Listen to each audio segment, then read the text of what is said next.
Now, on a bit more of a serious note, we were trying to determine how you'd describe your brand of humor. How would you describe it? Funny. A police officer's vanity plate.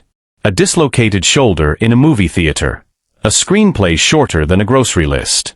These are not the kinds of details you expect to find behind two of comedy's most laid-back icons, but they are exactly the kind of details that made Cheech Marin and Tommy Chong far stranger, far smarter, and far more fascinating than their stoner image ever let on. For decades, audiences have laughed along with the hazy misadventures of two guys who seem to stumble through life in a cloud of smoke, always one step behind trouble and somehow always getting away with it. But the real story of how Richard Cheech Marin and Tommy Chong became a cultural phenomenon is layered with details most fans never learned, hidden behind the jokes, buried in interviews, tucked into memoirs, and left out of the highlight reels. Tonight, we are going past the punchlines to look at the parts of their story that rarely get told. Let's start with where they actually came from, because neither man's path looked anything like a future comedy legend. Cheech Marin was born in South Los Angeles, the son of a police officer, and by the late 1960s he was a student at California State University, Northridge, more interested in pottery than performing. He liked working with clay, shaping it on a wheel, learning the discipline of a craft that had nothing to do with a stage or an audience. But the era he was living in had other plans. The Vietnam War draft was reshaping the lives of young American men whether they wanted it to or not, and Cheech, unwilling to fight in a war he didn't believe in, made the decision to leave the country.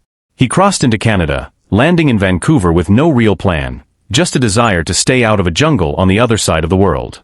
He took whatever work he could find, driving trucks, hauling carpet, doing anything that paid, all while quietly hoping his life would eventually make sense again. Tommy Chong's road to Vancouver looked completely different. Born in Edmonton, Alberta to a Chinese father and a Scottish-Irish mother, Chong had already tasted a version of fame before comedy ever entered the picture. He played guitar in a band called Bobby Taylor and the Vancouvers, a group that actually landed a deal with Motown Records, giving Chong a brush with the music industry most people spend their whole lives chasing. But by the early 1970s, Chong had moved away from music and into something entirely different, running a club in Vancouver's Chinatown called the Shanghai Junk. It wasn't a conventional club, either. Chong blended burlesque performance with improv comedy sketches, creating a strange but effective hybrid where dancers and comedians shared the same stage on the same night. It was inside that unlikely venue that these two very different paths finally crossed. Cheech walked in looking for work, any work, not comedy specifically, just a paycheck. Chong saw something in him and invited him to join the improv troupe performing between sets. Neither man walked in expecting to find a creative partner who would define the next several decades of his life. According to accounts from both men over the years, their earliest comedic breakthrough happened almost by accident, born out of unscripted improvisation on stage rather than careful writing. That instinctive, unrehearsed chemistry became the foundation of everything that followed, and within months the pair left the club behind to try their luck as a touring comedy act, adopting the name Cheech and Chong and setting out to build something neither of them could have predicted. Now here is where the story takes a turn that surprises even longtime fans. Their public image was one of effortless friendship, two guys who felt like they had known each other their whole lives. But in his 2017 memoir, Cheech is not my real name, but don't call me Chong, Cheech Marin offered a much more complicated picture of their relationship. He described the two of them as brothers rather than best friends, bonded not necessarily by deep affection but by shared history, professional loyalty, and the strange intensity of spending years together on stages and film sets. He wrote candidly about arguments, ego clashes, and creative disagreements that simmered for years, particularly around who was steering the creative direction of their films. Between 1978 and 1984, both men were credited as writers on all 6 of their major movies, yet Chong directed 4 of them, a dynamic Cheech has openly described as a persistent source of tension. In later interviews and documentary appearances, the two even sparred publicly over directing credit, with Chong at one point suggesting Cheech hadn't truly earned the director's title, and Cheech firmly pushing back. It was a rare, unfiltered glimpse into a partnership the public had always assumed was seamless. That tension eventually reached a breaking point. By 1985, following the release of their album Get Out of My Room, Cheech wanted Chong's involvement in a new project close to his heart, a song called Born in East LA. Chong declined to take part. Cheech moved forward without him, writing, directing, and starring in the film version on his own, and it became both a critical and commercial success. But the split marked the end of their partnership as a duo after nearly 2 decades together, and it would be years before the two fully reconciled. Chong later reflected with surprising honesty that he believed the collapse was largely his own doing, admitting that gaining directing power had changed him and made him harder to work with. It is a rare thing to hear a performer take that kind of ownership so plainly, and it reframes the entire era not as a simple falling out, but as two strong creative personalities colliding under the pressure of massive success. Beyond the well-known feud, there are smaller, stranger footnotes to their story that rarely make it into retrospectives. Take the now iconic moffed license plate that appears on the beat-up car in Up in Smoke. Fans have treated it as a clever prop gag for decades, but the plate actually originated as a real vanity plate belonging to a Los Angeles police officer, a detail with a certain irony given the film's subject matter. That same plate reportedly traveled through several vehicles over the years, from a modest AMC Gremlin to a Corvette before ending up on the Volkswagen Beetle scene on screen. And speaking of that Beetle, it wasn't simply a studio prop pulled from a lot. It was reportedly Jack Nicholson's own personal car before it made its way into the film. Nicholson's connection to Up in Smoke doesn't end there.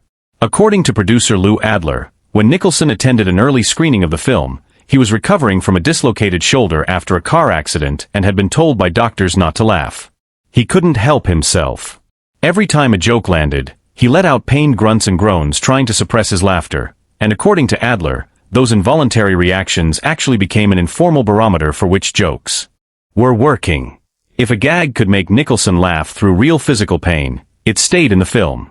Their creative process behind the scenes was just as surprising as their on-screen chaos suggested it might be, only not in the way most people assume.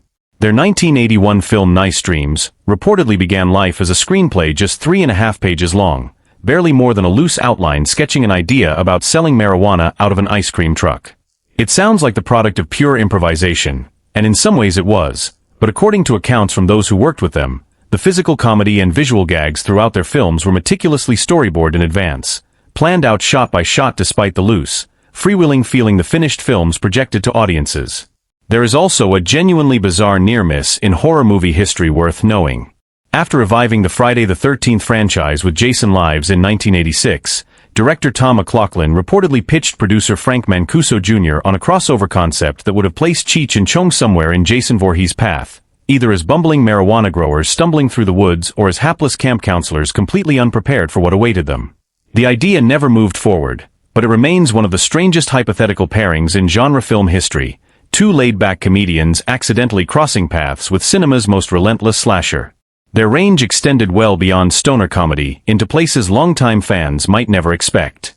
Cheech Marin became a recognizable voice in mainstream animation, voicing Bonsai the hyena in Disney's The Lion King, Ramon the Lowrider in the Cars franchise, and Stump the wisecracking beetle in Ferngully, The Last Rainforest. Tommy Chong found his own long-running niche playing a memorable recurring character on the hit sitcom That 70s Show, introducing an entirely new generation to his comic sensibility decades after Up in Smoke first hit theaters. Chong's later years also carried real weight beyond entertainment.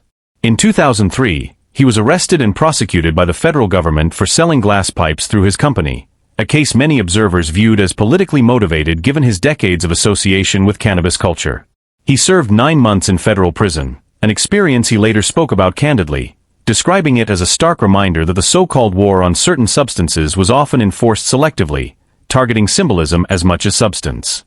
When you step back and look at everything together, the pottery student turned draft dodger, the Motown sign musician turned nightclub owner, the unscripted stage bit that became a career, the quiet resentments hidden behind a beloved on-screen friendship, the prop car that once belonged to Jack Nicholson, the federal prison sentence, the Disney voice work, it becomes clear that reducing Cheech and Chong to simply the stoner comedy guys barely scratches the surface of who they actually were.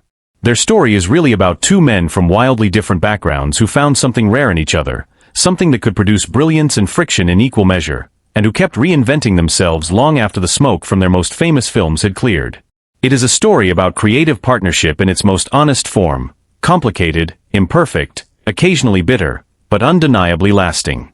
And maybe that is the most surprising truth of all, that behind every effortless laugh they gave us, there was real struggle, real history, and real humanity keeping the whole thing together.